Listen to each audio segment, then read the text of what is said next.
आप सभी का स्वागत है हमारे channel effect units with Preeti ma'am में। तो साथियों, हम लोग आज भारत के भूगोल पार्ट 4 में भारत के प्रमुख तटों के बारे में चर्चा करेंगे कि भारत के कौन कौन से तट कहाँ कहाँ पे स्थित है और कौन कौन से क्षेत्र राज्य के बीच में स्थित है। ठीक है, क्योंकि भारत के तटों से अधिकांश क्वेश्चन हमारा जो होता है एग्जाम में पूछा जाता है। तो आइए हम लोग भारत के प्रमुख तटों के बारे में चर्चा करते हैं। तो भारत का जो प्रमुख तट है उसको दो भागों में बांटा गया है। एक होता है पश्चिमी तट और एक होता है पूर्वी तट। ठीक है, यानी भारत के तट को दो भागों में हम लोग बांटे हैं, पश्चिमी तट और पूर्वी तट। पश्चिमी तट पे कौन कौन से तट स्थित है उसके बारे में चर्चा करेंगे। फिर पूर्वी तट में कौन कौन से तट स्थित है इसके बारे में हम लोग चर्चा करेंगे।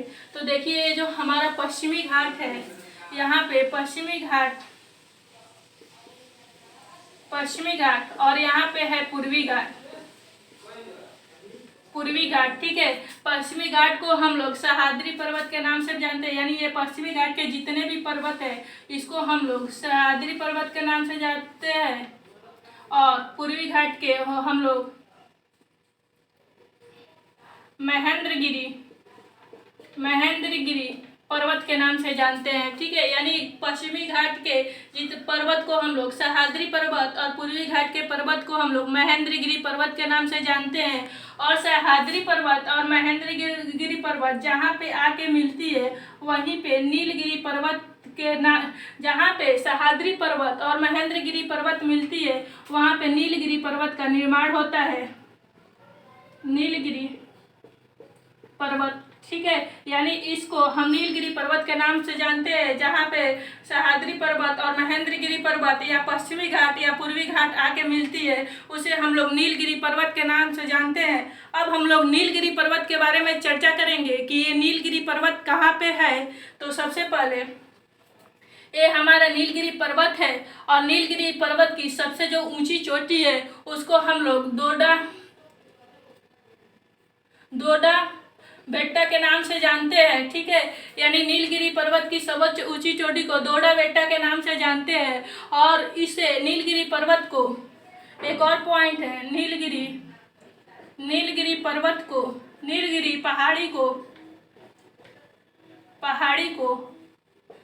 पहाड़ियों की रानी के नाम से जाना जाता है। और नीलगिरी पर्वत पे ही एक प्रसिद्ध ऊटी स्थल स्थित है। ठीक है, ऊटी नामक स्थल स्थित है। ठीक है, यानी यहीं पे नीलगिरी पर्वत पे एक प्रसिद्ध ऊटी नामक स्थल स्थित है। और नीलगिरी की सर्वोच्च ऊंची चोटी को डोडा बेट्टा कहते हैं और नीलगिरी को पहाड़ियों की रानी कहा जाता है। यानी क्वेश्चन में पूछता है कि नीलगिरी पर्वत को हम किस नाम से और जानते हैं, तो नीलगिरी पर्वत को हम पहाड़ियों के नाम से जानते हैं। ठीक है, अब हम लोग देखेंगे पश्चिमी घाट का विस्तार कहाँ से कहाँ तक है। तो सबसे पहले हम लोग पश्चिमी घाट को 5 तटों में बांटा है। ठीक है, तो जो हमारा पहला तट है, पश्चिमी घाट का जो पहला तट है वो है हमारा गुजरात से दमन तक का तट, जिसको हम लोग बोलते हैं काठियावाड़ा का तट। दमन से लगा के गोवा तक के तट को हम लोग बोलते हैं कोकण का तट। और गोवा से लगाकर कर्नाटक तक के तट को हम लोग बोलते हैं कन्नड़ का तट। और कर्नाटक से लगाकर केरल तक के तट को हम लोग मालाबार का तट बोलते हैं, मालाबार का तट। अधिकांश क्वेश्चन में पूछा जाता है कि पश्चिमी घाट पे कौन सा तट स्थित है। तो पश्चिमी घाट में काठियावाड़ा तट, कोकण तट, कन्नड़ तट और मालाबार तट स्थित है। और भी क्वेश्चन आता है कि मालाबार तट किस घाट पे स्थित है। तो मालाबार तट हमारा पश्चिमी घाट पे क्या है, स्थित है। अब हम लोग पूर्वी तट के बारे में चर्चा करेंगे। तो पूर्वी तट हमारा जो है वो तमिलनाडु यानी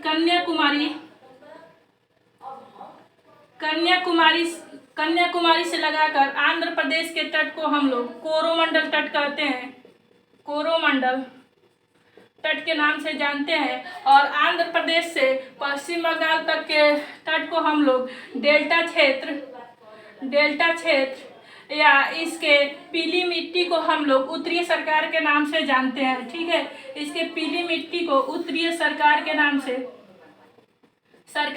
से जानते हैं। ठीक है, यानी गुजरात से दमन तक के तट को काठियावाड़ तट, दमन से गोवा तक के तट को कोंकण तट, गोवा से कर्नाटक तक के तट को कन्नड़ तट, और कर्नाटक से केरल तट के केरल वाले तट को मालाबार तट के नाम से जानते हैं। अब देखिए इसका सबसे अधिक क्वेश्चन पूछा जाता है कि जो हमारा कोरोमंडल तट है वो किस तट पर स्थित है। तो कोरोमंडल तट हमारा पूर्वी तट पे क्या है, स्थित है। ये वेरी वेरी इंपॉर्टेंट है कि इससे सबसे अधिक क्वेश्चन यहीं से आता है कि तमिलनाडु से आंध्र प्रदेश के बीच में कौन सा तट स्थित है। तो तमिलनाडु से आंध्र प्रदेश के बीच में हमारा कोरोमंडल तट क्या है, स्थित है। ठीक है, अब क्या पश्चिमी घाटी की अपेक्षा पूर्वी घाटी में जनसंख्या सबसे अधिक पाई जाती है और यहीं पे कृषि का सबसे अधिक क्या किया जाता है, उत्पादन किया जाता है। तो ये रहे हमारे तट के बारे में। तो अगर जो आप लोग को ये तट अच्छा लगा होगा तो इसको लाइक, शेयर और सब्सक्राइब जरूर कीजिएगा। इसके बारे में अब इसके बाद हम भारत के प्रमुख नदियाँ के बारे में आप लोगों से चर्चा करेंगे। Okay, thank you.